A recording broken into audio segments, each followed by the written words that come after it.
Assalamualaikum warahmatullahi wabarakatuh. Alhamdulillahi rabbil alamin wa bihi nasta'inu ala umuri dunya waddin. Asyhadu an la ilaha illallah wa asyhadu anna Muhammadan abduhu wa rasuluh. Allahumma shalli ala sayyidina Muhammad wa ala alihi wa sahbihi ajma'in. Amma ba'd. Ibu bapak, saudara-saudara sekalian yang saya hormati, kurang lebih kira-kira 5 malam yang lalu ada kawan saya sehat walafiat, dia pergi merantau ke Surabaya kerja, lalu selesai sholat maghrib dia pergi main badminton. Selesai badminton, belum selesai masih bertanding ceritanya, tiba-tiba capek kena serangan jantung, mati mendadak. Dan itu banyak terjadi seperti itu. Alhamdulillah Bapak masih ada di depan saya sekarang. Bagaimana kalau Bapak yang mengalami itu? Lagi badminton, wafat. Alhamdulillah Bapak masih sehat walafiat. Itulah sebabnya kita mengucapkan alhamdulillahirabbil alamin. Ada orang ratusan juta duitnya habis dari Makassar ke Singapura. Untuk apa? Hanya bisa kentut. Kenapa? Berhari-hari tidak bisa kentut. Bayangkan Bapak kalau tidak bisa kentut. Akhirnya ke Singapura hanya untuk bisa kentut, bayarnya ratusan juta. Bapak sekali bisa kentut, sembarang tempatnya, biar dan sama teman-teman. Itulah sebabnya kita mengucapkan alhamdulillahirabbil alamin. Kita sehat. Alhamdulillah. Jadi jangan selalu merasa miskin. Kita ini kaya semua, Pak. Makanya mengucapkan alhamdulillahirabbil alamin. Bapak, saudara-saudara sekalian, kita bisa mengenal Islam karena jasa para ulama. Dan ulama bisa mengenal Islam karena jasa para tabi'in. Dan tabi'in bisa mengenal Islam karena jasa para tabi'in. Dan jasa-jasa para ulama ini, tabi'in ini mendapat dari tabi'in, lalu tabi'in mendapat ilmu dari sahabat, dan sahabat bisa dapat ilmu dari Rasulullah Muhammad sallallahu alaihi wasallam. Berarti kita bisa mendapatkan Islam ini karena jasa Nabi dan Rasul, dari istimewanya Rasulullah Muhammad sallallahu alaihi wasallam. Itulah sebabnya kita perlu bersalawat kepada Rasulullah Muhammad sallallahu alaihi wasallam. Allahumma shalli ala sayyidina Muhammad wa ala ali sayyidina Muhammad. Ibu bapak, saudara-saudara sekalian, apabila kita rajin menonton tayangan TV akhir-akhir ini, miris hati kita melihat sebuah rumah tangga. Ada istri yang menikam suaminya sampai meninggal, ya kan? Dia masak air panas, satu baskom besar, panci besar, suaminya lagi tidur, siram air panas sampai meninggal. Kenapa? Didapat telepon suaminya, ada SMS perselingkuhan di dalam. Barang disiram suaminya ketika dia tidur, mati. Ada juga suami yang memukul istrinya sampai juga masuk di kubur. Kenapa? Ternyata didapat juga SMS istrinya berselingkuhan. Dan berapa banyak kita dapat bapak-bapak tiduri anak gadisnya sampai pun anaknya melahirkan, dia bingung bagaimana cara memanggilnya nanti.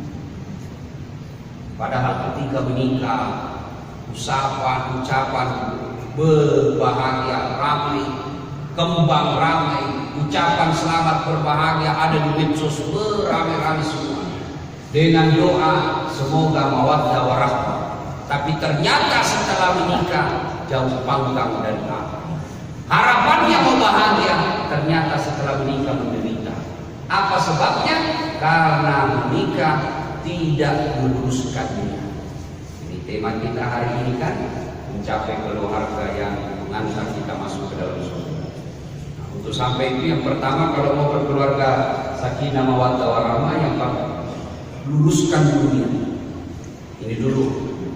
Anak muda kalau mau menikah untuk apa? Biasanya anak muda itu menikah tempat tidur dibayangkan. Kalau itu yang membayangkan siap-siap lapor kecewa. Tidak percaya, tanya bapak-bapak sudah buka sekarang mau. Tanya itu Pak, udah lama enaknya itu yang begitu. Benar. Mana buktinya? Orang kan selesai menikah cuma dikatakan bulan mana. Tidak dikatakan tahun mana. Karena sebentar saja itu kalau itu yang kau pikir maka siap-siaplah kalian kecewa. Maka luruskan niat ini penting. Contoh, kan agama mengajarkan innamal a'malu binniyat. Amal itu tergantung niat. Contoh ya, ada orang salah niat. Pentingnya niat. Ada orang pesantren, guru memiliki 2 murid, diajarkanlah ini muridnya. Ilmunya semua ditransfer. Selesai diberi transfer ilmu dan gurunya berkata, "Nah, semua ilmu kau sudah dapat. Turunlah kau menghidupi dengan ilmu." Turunlah 2 murid ini. Satu jadi pedagang, satu jadi petani. Yang jadi petani dia tanam ubi. Begitu panen, alhamdulillah bagus panennya. Dia ingat gurunya, saya bisa panen ini karena jasa-jasa guru. Akhirnya dia ambillah ubinya yang paling baik, dia masukin dalam karung, dia pikul, naik ketemu gurunya di pesantren. Assalamualaikum guru. Waalaikumsalam. Kau, gimana kabarmu? Alhamdulillah guru.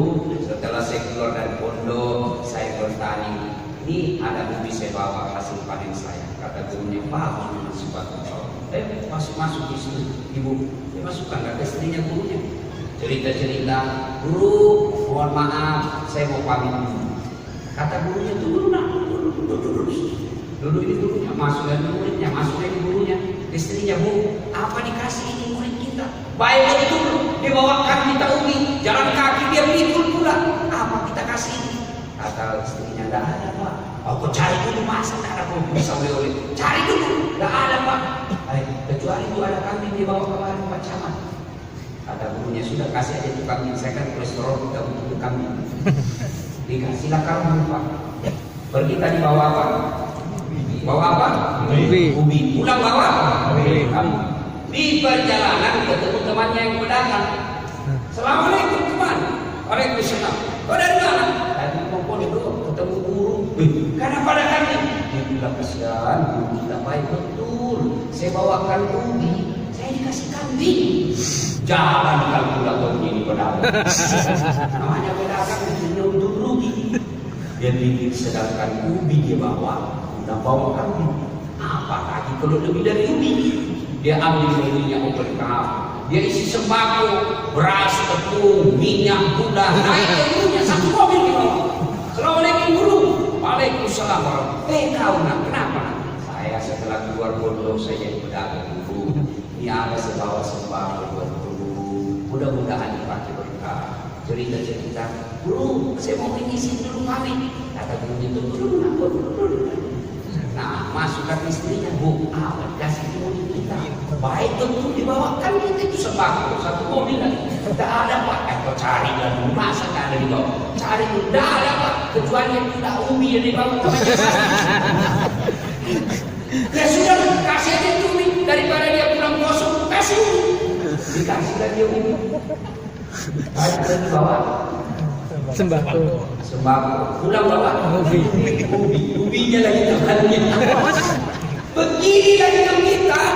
Kalau kau kerja jadi polisi hanya cari fulus, 30 tahun jadi polisi tidak ada amal yang peroleh kecuali itu.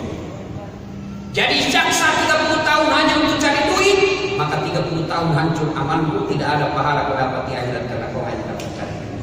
Di pada masa ketika dia cari, ya Allah, mana pahalaku jadi pegawai, mana pahalaku, mana amalku jadi pedagang, jadi pegawai. 30 tahun saya mengabdi kepada negara. Malaikat berkata, oh itu Tuhan, dia cari duit adikku. Kau sudah dapat kan? Termasuk yang pergi haji. Pergi haji hanya karena mau dibilang Pak Haji. Tidak ada pahalamu ketika kau pulang. Mana pahala hajiku? Allah berfirman, kau dulu pergi haji kan boleh dipanggil Pak Haji. Kau sudah dipanggil Pak Haji sesuatu. Kau dapat jadi pahalamu.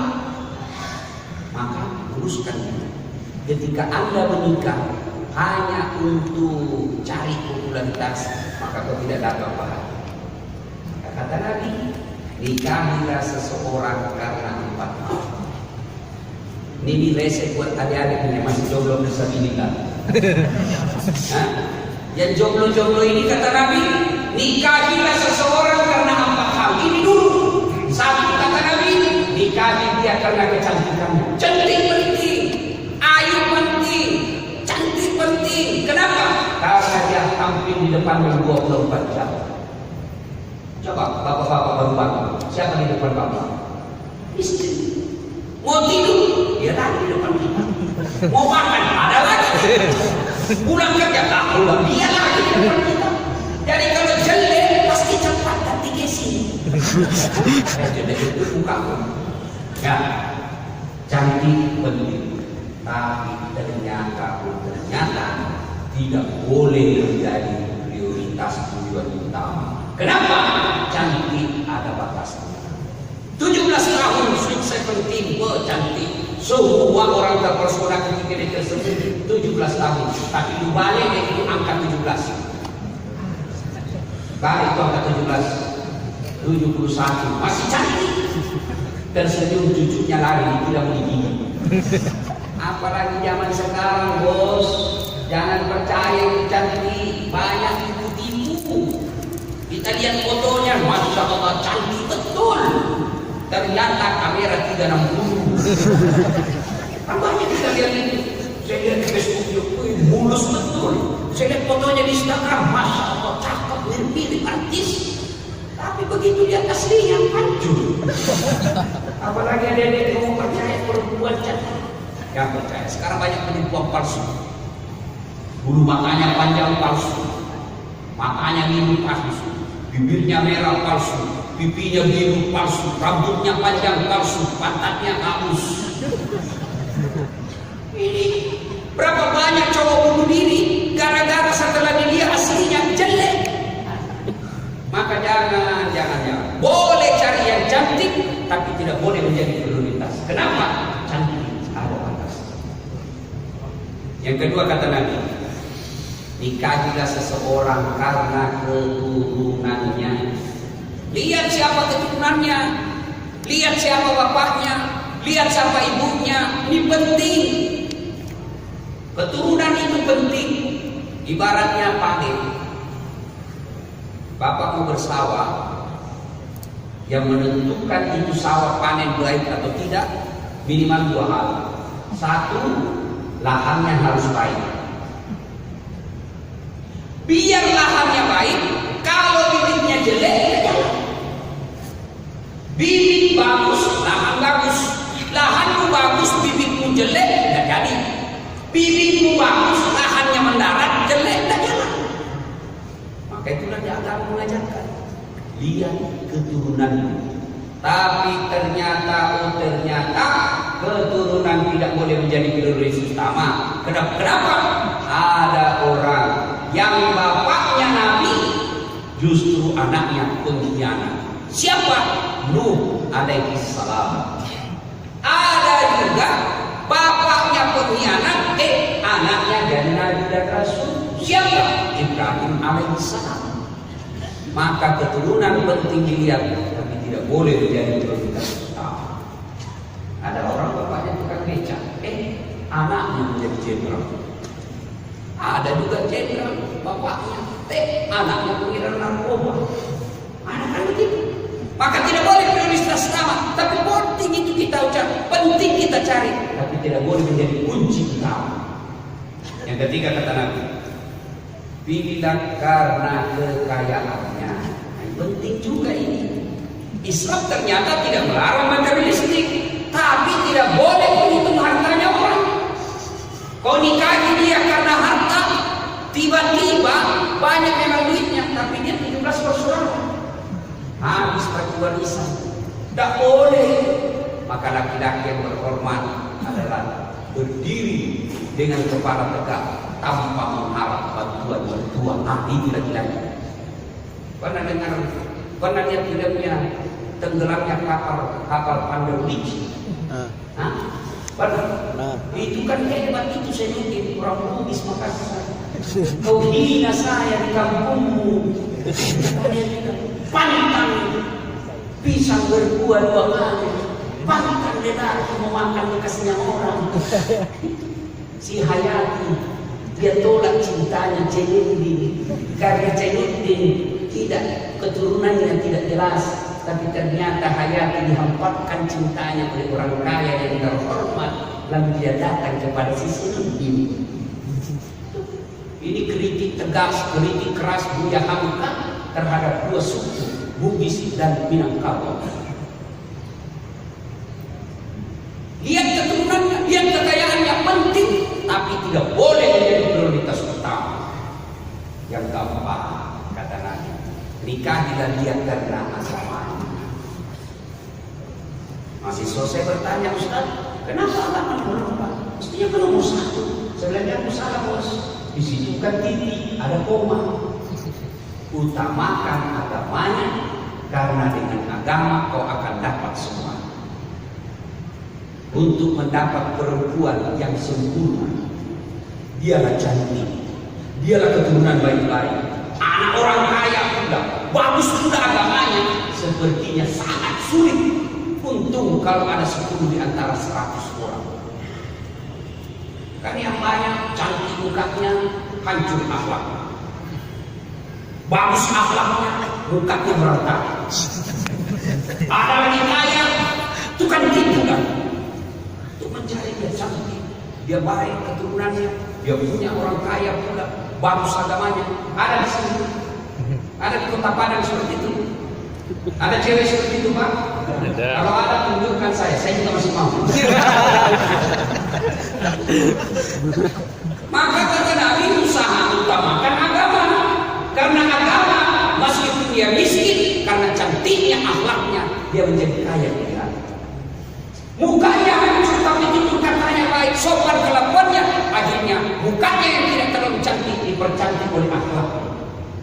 Maka adik-adik sekalian, kalau kau mau menikah, mendapat keluarga yang bahagia, sakinah mawaddah warahmah, utamakan agama. Kalau kau cantik, prioritas, maka siap-siaplah kalian kecewa. Nah, ini yang pertama, luruskan ini. Yang kedua, setelah menikah, percayalah tidak ada rumah tangga yang tidak ada masalahnya.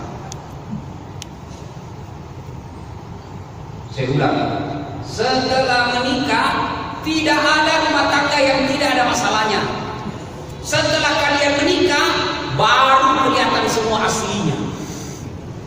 Waktu kau pacaran dengan anak-anak yang selalu bilang pacaran boleh, siapa bilang boleh? Malah dia kasih ngeles lagi. Boleh pacaran Ustaz, yang penting pacaran syar'i. Keren. Mana ada pacaran syar'i sudah? Ayo, tak boleh. Karena ada anak-anak sekarang pacaran bertahun-tahun menikah. Waktu kau pacaran, memang semua kelihatannya enak, semua baik-baik. Begitu sudah menikah baru kelihatan asli. Waktu pacaran naik mobil hati-hatian, pelan-pelan, itu ada waktu di depan. Kemana kau pergi aku akan mengikuti. Gunung kan ku daki, lautan ku seberangi, masjid kau lewati. Kan ada seperti itu. Waktu masih pacaran semua bagus-bagus. Setelah menikah, jadi istrinya apa dia? Mana sama kamu? Sudah kelihatan istri. Waktu pacaran, panggilannya sayang, romantis-romantis. Ya, salam sayang selalu ya. Kalau begitu, sekali sudah ada anaknya 2, bukan lagi sayang dipanggilnya, mentang-mentang istrinya hitam. Saya bilang istrinya apa gendut? Maka percayalah, tidak ada rumah tangga yang tidak ada masalahnya. Bohong itu kalau ada orang bilang tidak ada masalah, bohong, biar ustaz. Bapak kira itu tidak ada masalahnya seorang ustaz? Bagi saya, Bapak kira tidak ada masalah? Oh, banyak masalah Pak dalam rumah tangga. Apa masalahnya? Rata-rata ustaz itu mau kawin lagi dan takut sama semua itu Pak. Apalagi kalau istrimu orang Bugis, jangan coba-coba. Berat. Itu masalahnya. Tidak ada rumah tangga yang tidak ada masalah. Jangankan kalian semua, jangankan bapak ibu ini, generasi akhir zaman, ya, Nabi. Apa Nabi tidak ada masalah dalam rumah tangga beliau? Karena itu dikisahkan 3 hari 3 malam tidak ketemu makanan kecuali minum air. Sampai puncak Hasan Husain, cucunya Rasulullah. Kenapa? Tidak makan roti, cuma minum air. Nabi bos 3 hari 3 malam. Apalagi bapak itu tertipu. Pasti ada masalah dalam struktur keluarga. Nabi itu dihina. Apa hinaannya? Orang Mekah memaki Nabi, diusir dari Mekah, meninggalkan Madinah. Siapa yang usir? Bukan orang lain. Siapa yang usir Nabi? Pamannya sendiri, Abu Lahab. Itu Nabi. Apalagi kita. Dalam kesetiaan, Nabi pernah diuji ketika Aisyah difitnah senyum. Misalkan pernah difitnah senyum. Coba ya, apalagi kita. Ibu-ibu sekarang kan tidak ikhlas menerima suaminya. Seandainya saya tahu kau begini, tidak mau saya terima lamaran dulu. Apalagi tidak mau, aku sudah punya anak 2. Sudah. Nah, begitu ada masalah dalam rumah tangga, kan macam-macam masalah rumah tangga kita. Itu di WhatsApp saya, Pak, di inbox saya di Facebook, DM saya di Instagram, macam-macam orang curhat Pak masalah rumah tangga.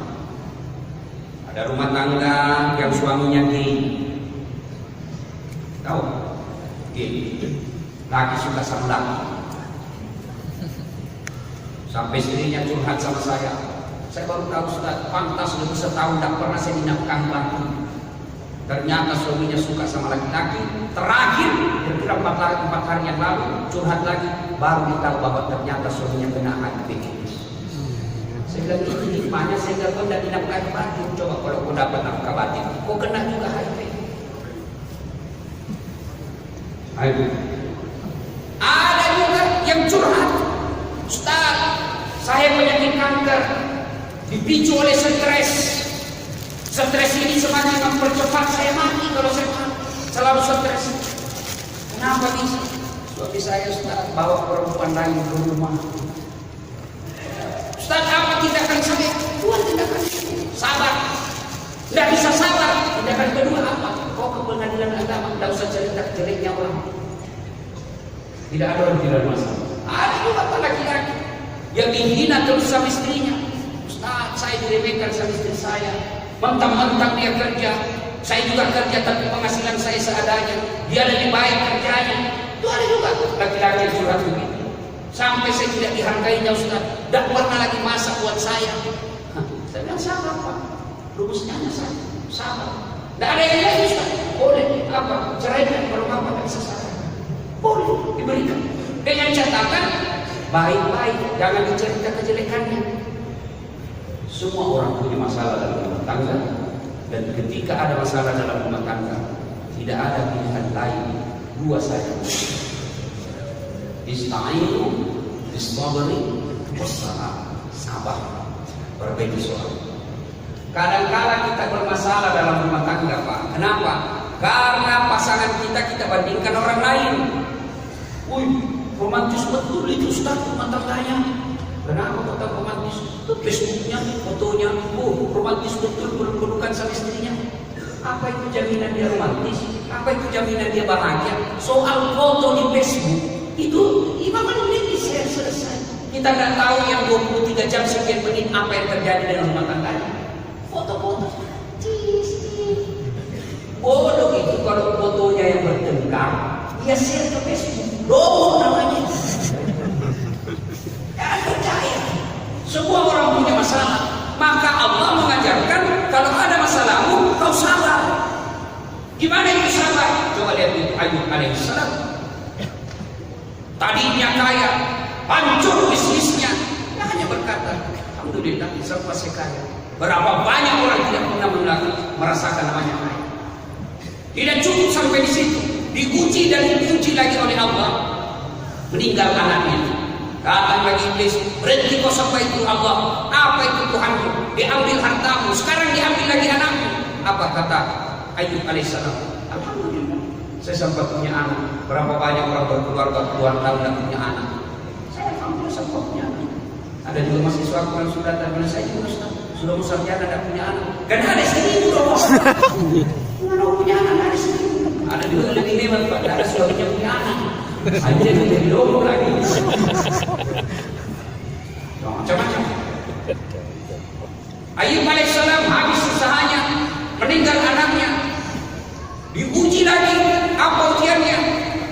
Sakit, seluruh anggota tubuhnya dimakan oleh ular. Datang lagi iblis. Yuk, sudah kusembah Tuhan. Apa kata Ayub? Alhamdulillah, sempat saya sehat. Berapa banyak orang dari langit tidak pernah merasakan namanya sehat. Berdoa kau kepada Allah, kata istri Ayub. Doa Bang, abangkan Nabi. Apa kata Ayub? Saya malu minta kepada Allah. Saya malu berdoa kepada Allah. 81 tahun saya sehat. Saya baru 16 tahun sakit. Malu saya minta kepada Allah. Kita dalam rumah tangga baru dites influenza 2 hari. Protes ya Allah, kenapa pasti sakit saya? Saya rajin sholat. Kenapa baru ujian influenza? Ayub alaihissalam, Nabi dan Rasul diuji bukan 1 hari, bukan 1 bulan. 16 tahun sakit, seluruh anggota tubuhnya dimakan oleh ular. Tapi berapa Ayub alaihissalam tidak pernah protes, malu berdoa kepada Allah. Rumah tangga, apalagi tidak cukup sampai di situ, diuji lagi apa? Diusir dari kampungnya. Keluar Ayub, kalau kau tinggal di sini, kami semua kena penyakit ini. Ayub alaihissalam tinggalkan kampung. Tidak cukup sampai di situ ujiannya. Istrinya Ayub alaihissalam tinggalkan. Kata istrinya, Bang, mohon maaf, saya tinggalkan kaumnya. Saya sudah capek diurus. Ada nggak istri model begitu? Karena ada juga yang begini. Ketika kita hebat, kaya, setia betul, begitu kita miskin, sakit, dia tinggalkan. Ini istrinya Ayub alaihissalam. Kata Ayub alaihissalam, silakan. Tapi kalau kau datang, saya hukum kau, saya cambuk kau 100 kali. Izin Allah, Ayub alaihissalam akhirnya sembuh. Setelah sembuh, kata istrinya, Pak, maafkan saya, Pak, saya gila. Kata Ayub alaihissalam, saya maafkan Pak, tapi saya cambuk kau 100 kali. Akhirnya apa? Ayub alaihissalam mengambil lidi 100 batang, lalu diikat 1 bukan, lalu dipukul istrinya. Kemana dipukul? Pipinya? Bukan. Ayub alaihissalam katakan, angkat kakimu sayang. Dia angkat kakinya, dipukul apanya? Telapak kakinya 1 kali. 100 kali. Jangan teman-teman sudah dengar begini, pulang dia hukum sorry, dijubukan, wah, dijubukan, smackdown, kalau berurusan sama polisi. Tidak ada rumah tangga yang tidak ada masalah. Maka resepnya sempurnakan sholat, tingkatkan kesabaran. Ada yang datang sama saya, Ustaz.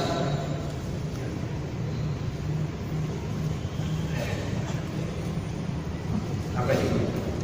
Oh, pertanyaan itu bisa saya, Bos.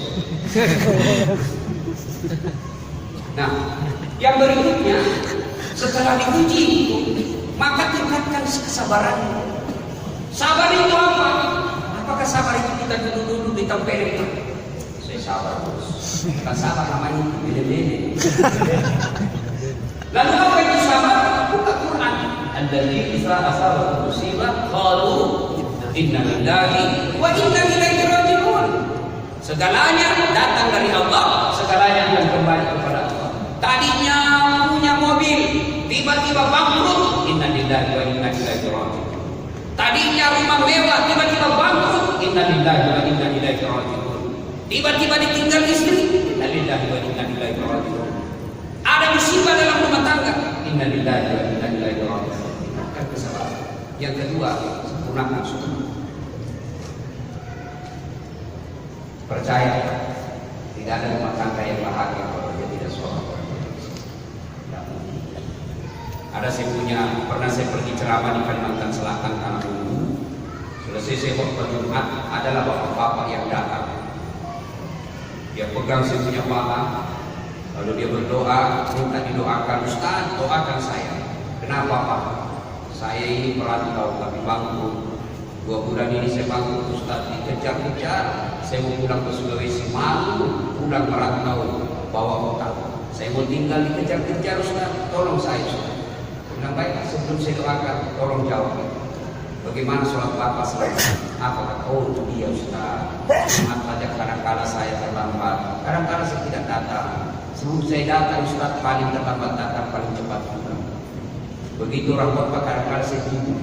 Karena banyak. Lalu kena musibah rumah tangga, mau berdoa kepada Allah, susah akan Allah mendengar doamu. Ketika kau senang kau lupakan Allah, maka jangan salahkan ketika kau susah Allah pun melupakannya. Salat. Bapak-bapak yang punya masalah dalam rumah tangga, tidak usah cari kambing hitam, lebih koreksi sholat. Kalau sholatnya baik, insya Allah akan bahagiakan rumah tangga itu.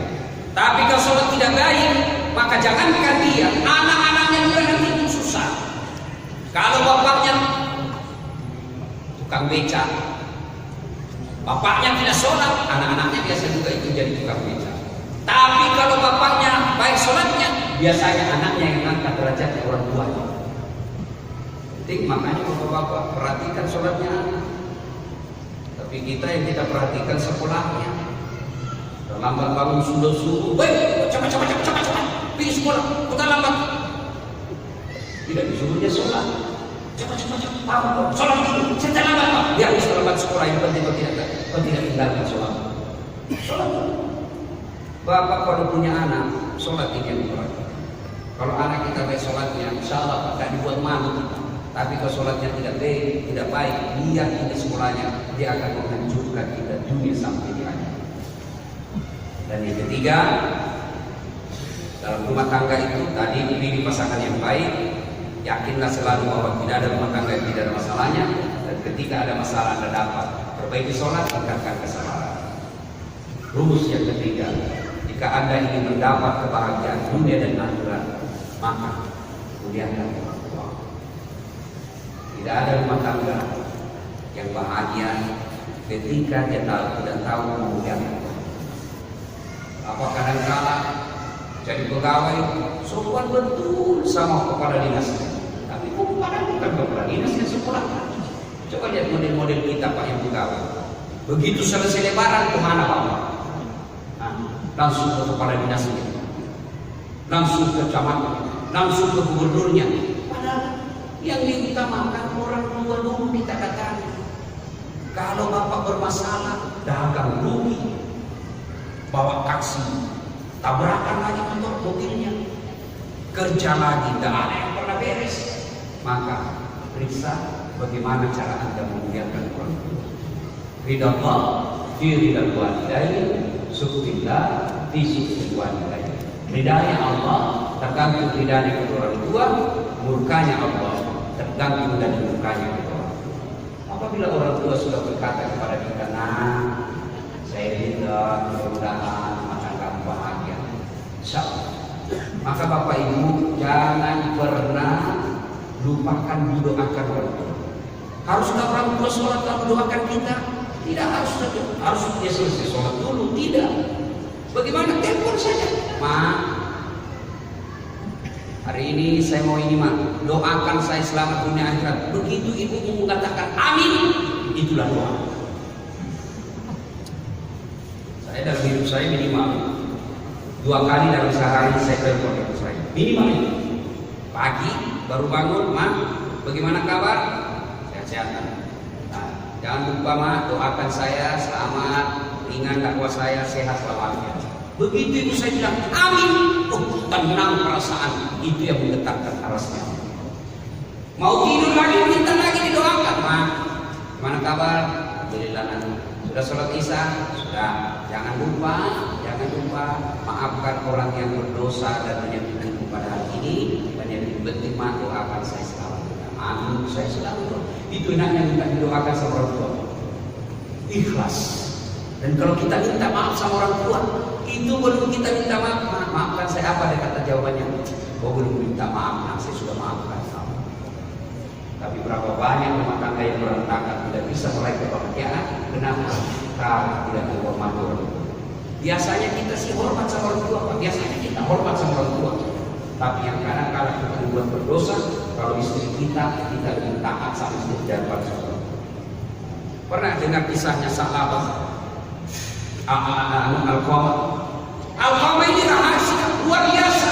Di mana beliau Nabi berjamaah di belakang ada Al-Qamah. Di mana Nabi dakwah di depan ada Al-Qamah. Tapi anehnya ketika sakaratul maut tidak bisa sahab. Dibimbing oleh Bilal, la ilaha illallah. Al-Qamah cuma katakan la tidak bisa sahab. Didoakan oleh Nabi tetap tidak bisa.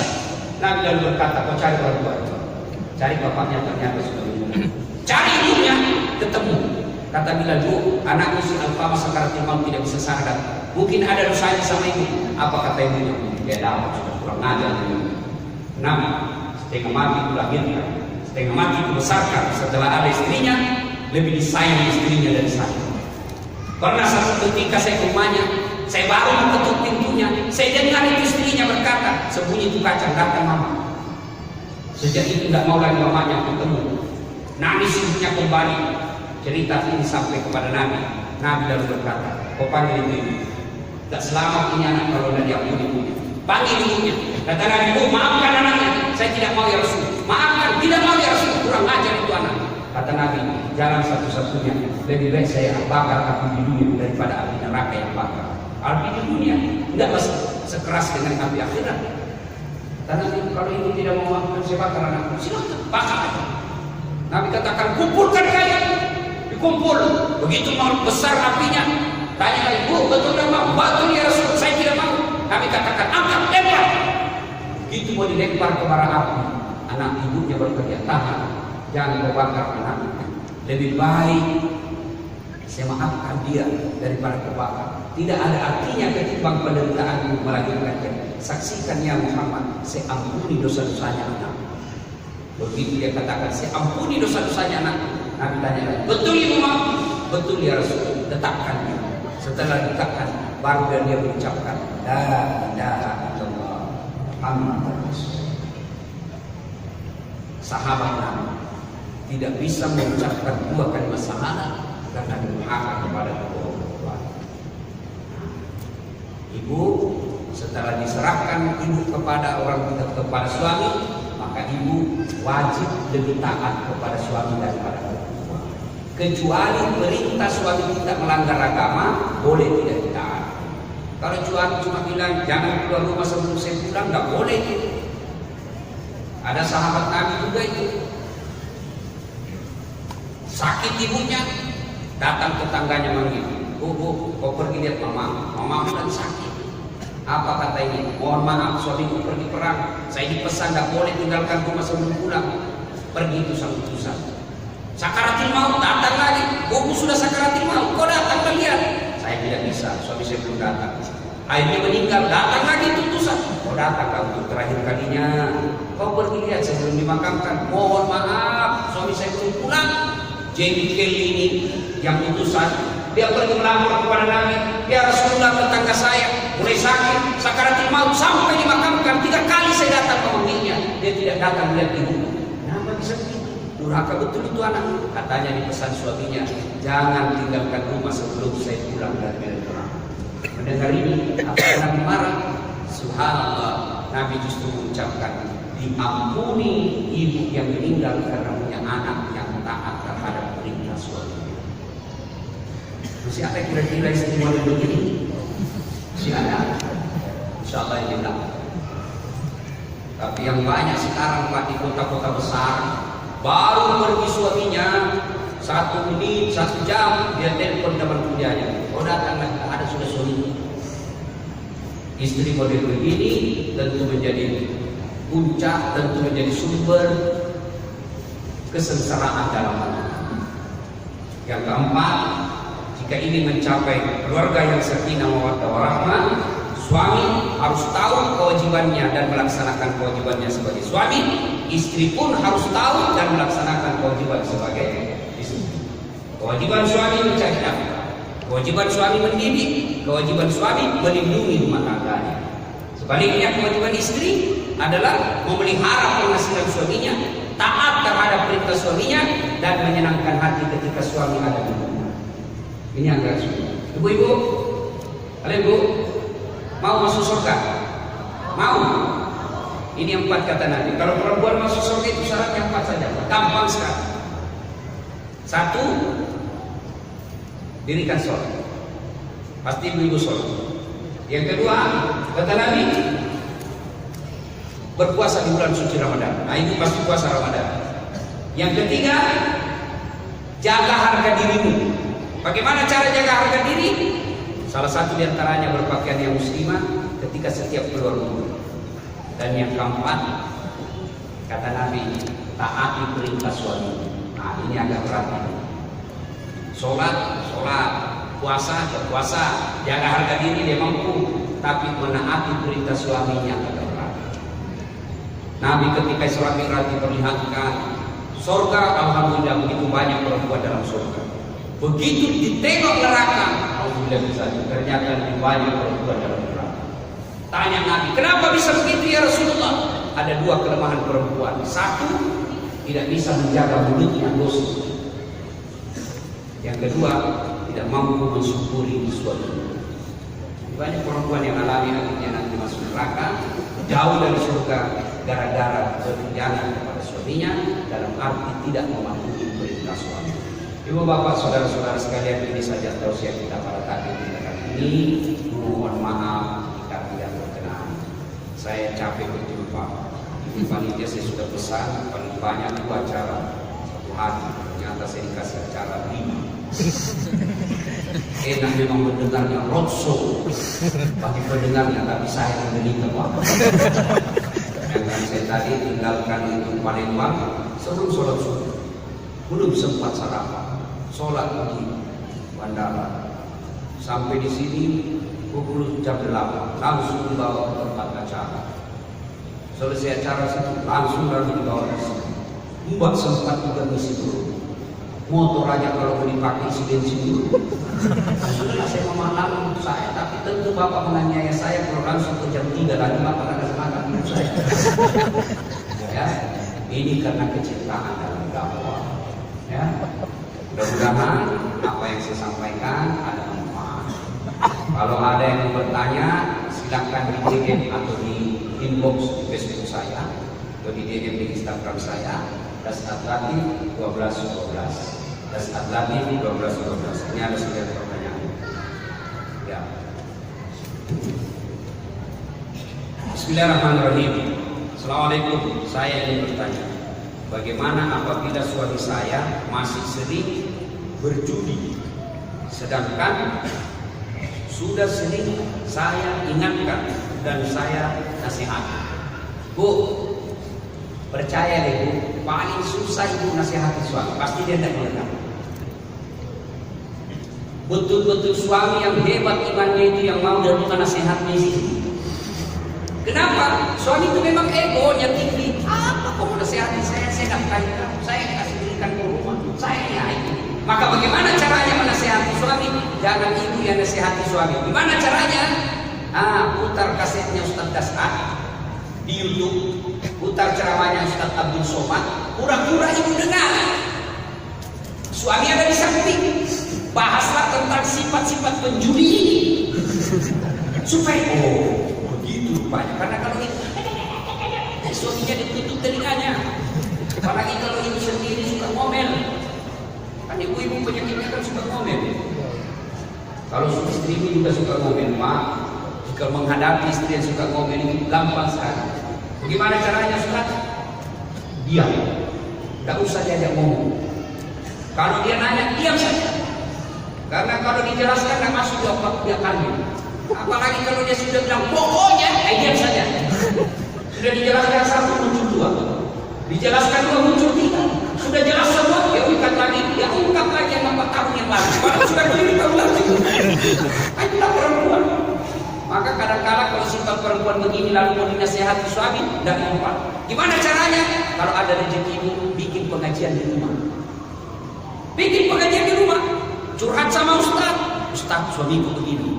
Nah, Ustaz juga begitu kau ceramah, jangan dalam 60 menit itu terus kau bahas. Pasti istri ini berkata di suaminya, pesanan.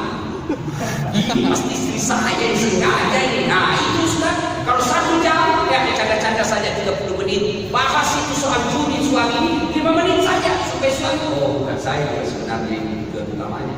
Tapi kalau 1 jam itu terus maka suaminya berkata, kurang ajar, ternyata tujuan utamanya ini saya. Nah itu ada teknik. Ibu, cara terbaik, ibu jangan curhat ke orang lain.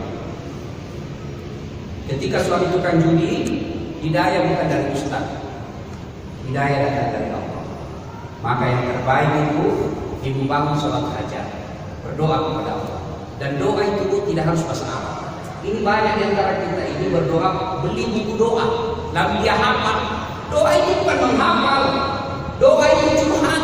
Daripada ibu pakai bahasa Arab tidak tahu artinya, bingung kan mereka. Maksudnya ini, lebih bibir lagi hati. Dia menangis depan mereka apa maksudnya ini, lebih bibir lagi hati. Dia mau doakan suaminya supaya jadi soleh, ternyata dia doa minta jodoh. Tidak seperti bahasa Arab. Ibu doa, bangun sholat tengah malam, tapi kalau ibu tidak sholat, susah itu rumah tanggamu bahagia. Sholat mengadu dalam sholat hajatmu, ya Allah, Engkau yang membimbing dan memberi hidayah suami saya. Berikan hidayah ya Allah. Jangan lama suami saya begini ya Allah. Nanti gimana anak-anak saya? Aduh curhat sampaikan kepada Allah. Nah, supaya cepat doa dikabulkan, sedekah. Sedekah itu penyebabnya doa cepat diijabah oleh Allah. Jadi kalau misal suami seperti itu tuh, ibu bangun sholat tahajud, sholat hajat, lalu kalau ada rezeki, ya Allah, ada cara cepat-cepat doa dikabulkan. Apa? Sedekah. Ya Allah,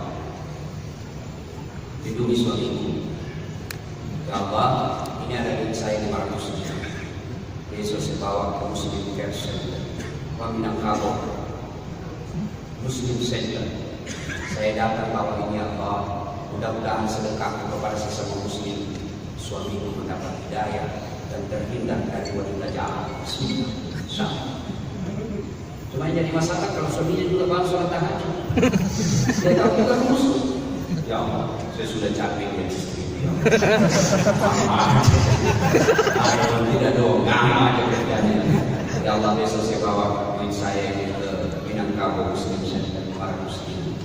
Mudah-mudahan 500 ribu tolak bala. Terima saya kawin lagi.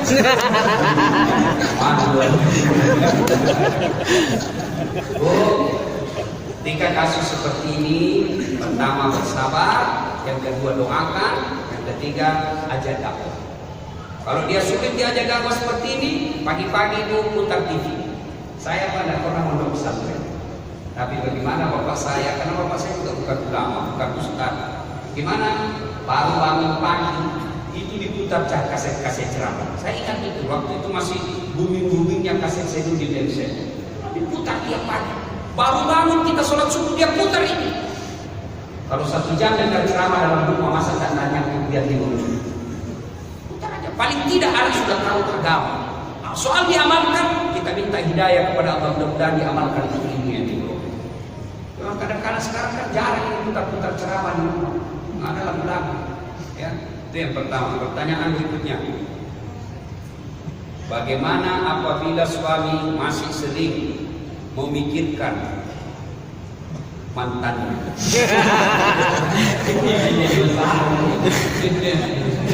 Ini jadi masalah. Kok bisa itu? Mestinya itu yang tanya. Kenapa bisa?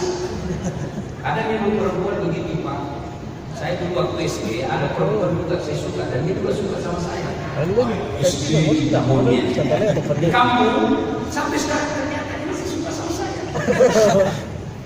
Tadi contoh-contohnya dia. Tadi telepon enggak masalah saya kan? Nelpon tanya-tanya kabar. Kan Iya. saya sampai istri saya. Lagi Padang. Hanya dia suka nelpon. Saya mau belum. Udah sekampung nanti cerita kita sombong saja jadi. Akhirnya apa? Nomor HP-nya saya save, tulisannya di situ namanya penjual batu bara. Kalau dia menelpon, dia sama istri saya, Ustaz, bunyi telepon, siapa saya penjual batu bara? Saya doakan lagi hari ini.